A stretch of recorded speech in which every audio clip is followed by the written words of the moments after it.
కాంచీ క్షేత్రంలో అమ్మవారు ఎంత చక్కగా ఆ ఈశ్వరుడి కోసం తపస్సు చేసుకుంటూ ఉంటుందన్నమాట. అక్కడ చూసినటువంటి ఆ మూక కవి ఏం చేస్తారు, ఆవిడని వర్ణించి చెప్తూ ఉంటారు. కాంచీ క్షేత్రంలో మహానైవేద్యం అయ్యాక అమ్మవారు ఆ దేవాలయం అంతా తిరుగుతుందిట. మన నేత్రాలకు ఎలాగో మనం చూడలేం, ఎందుకంటే మన మాంస నేత్రాలు, మనకి ఇంట్లో ఉన్న వస్తువే కనపడదు, ఎక్కడుందని వెతుక్కుంటూ ఉంటాం మనం. అలాంటిది ఆవిడ ఏం చేస్తుంది, ఆ మహానైవేద్యం అయిపోయాక మనం అక్కడ ఉన్నట్లయితే ఆవిడ అంతా తిరుగుతూ ఉంటుంది. తిరుగుతూ ఉండి ఏం చేస్తుంది, ఒక మగవాడు ఇక్కడ కూర్చున్నాడు, వీడు రోజు వస్తున్నాడు, నన్ను ఏమీ అడగట్లేదు, పాపం వీడికి నోరు లేక నన్ను ఏమి అడగట్లేదు, వచ్చిన వాళ్ళందరూ ఎన్ని కోరికలు అడుగుతున్నారో అని చెప్పేసి ఏం చేసిందంటే ఆవిడ వీడికి నోరు ఇచ్చేద్దామని నిర్ణయించుకుంది. అయిపోయాక తాంబూల చరవడంతో కాస్త తిరుగుతూ అటు ఇటు తాంబూలాన్ని తీసుకెళ్ళి ఆయన నోట్లో పెట్టింది. పక్కన ఒక స్వామి ఉంటే ఆయనకి ఇస్తానంటే ఆయన నేను ఎంగిలి తిననమ్మా అన్నాడు.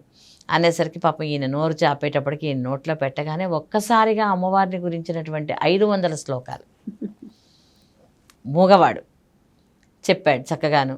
మొట్టమొదటిది ఆర్యా శతకం అమ్మవారి యొక్క పెద్దరికం గురించి, రెండోది పాదారవింద శతకం, మూడోది స్తుతి శతకం, నాలుగోది కటాక్ష శతకం, ఐదోది మందస్మిత శతకం. 400 శ్లోకాలు చెప్పగానే అమ్మవారిని ఆయన చూసి అలా దండం పెట్టుకుంటుంటే ఆవిడ ఒక చిరునవ్వు నవ్విందిట. దాంతో మందస్మిత శతకం చెప్పేశారు ఆ చిరునవ్వుతోటి.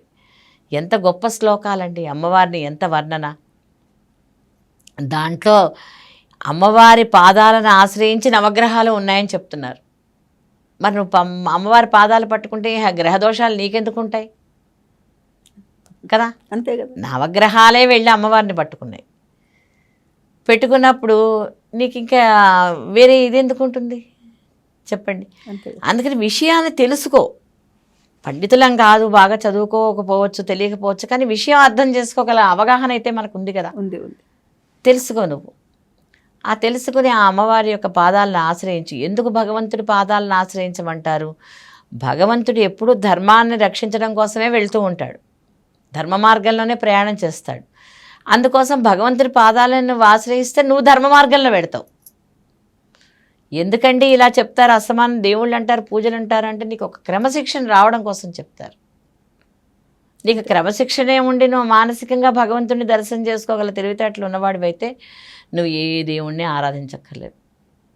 విదేశీయులే చెప్తున్నారు కదమ్మా, ఇప్పుడు మన ప్రతి పండగ వెనకాల ఒక సైన్స్ రీసెర్చ్ చేసి మరీ చెప్తున్నారు వాళ్ళు. అంటే మన పూర్వీకులు ఎప్పుడో చెప్పారు మనకి, కానీ మనం దాన్ని పెడిచెవన పెట్టాం. కానీ వాళ్ళు ఏదో శంఖంలో పోస్తే తీర్థం అన్న చందాన వాళ్ళు చెప్తే ఇప్పుడు ఏదో ఐఎస్ఐ ముద్రేసినట్టుగా అందరూ ఆమోదించాల్సిన పరిస్థితులే వాళ్ళు వస్తుంది. అనేక మంది ఫారినర్స్ మీకు సంస్కృతం రాదా, ఇండియన్స్ అయ్యుండి అని అడుగుతుంటే తలదించుకోవాల్సి వస్తుంది వాళ్ళు. మనం ఈరోజు మనందరం కూడా తలదించుకోవాల్సి వస్తుంది, ఎందుకంటే భాషను అలా భ్రష్టు పట్టించేసాం.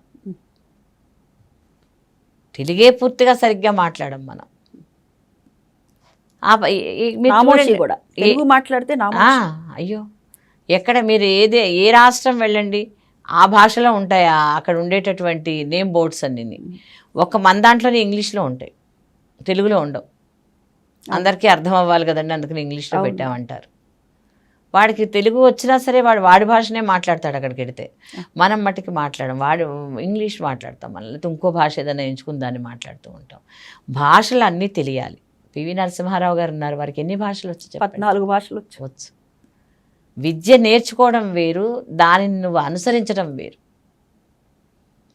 అందుకోసం అని చెప్పి మనం ప్రతి వాళ్ళము కూడా మన ధర్మాన్ని ఏ విధంగా ఆచరించాలి, ఇతరులకు ఏ విధంగా తెలియచేయాలి, మన ఇంటి సాంప్రదాయాన్ని ఏ విధంగా కాపాడుకోవాలి. ప్రతి వాళ్ళకి ఒక ఇంటి దేవుడు ఉంటాడండి.